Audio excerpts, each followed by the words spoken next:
The future of renewable energy could lie in our oceans. This is Waveswing, a prototype wave energy generator that uses passing waves to generate power.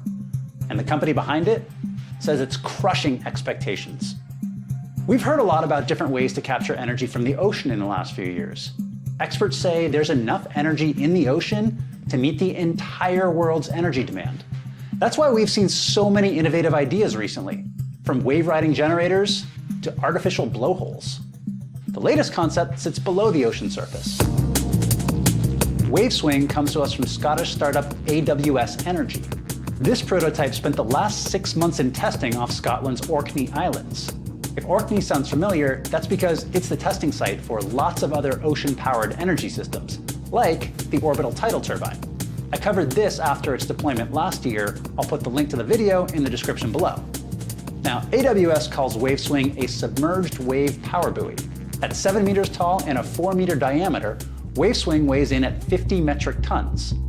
You can get a sense of just how big it is from this photo showing the prototype on its way to being deployed. It sits below the water's surface, tethered to the ocean floor. So, how does it work? It's broken down into two main components, the floater and the silo. When a wave above the device crests, the pressure forces the floater down. That creates an air spring below that pushes the floater back up. A generator inside the cylinder then uses both the upward and downward motions to create electricity.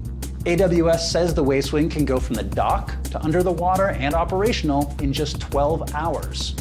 So after 6 months at sea, how did it perform?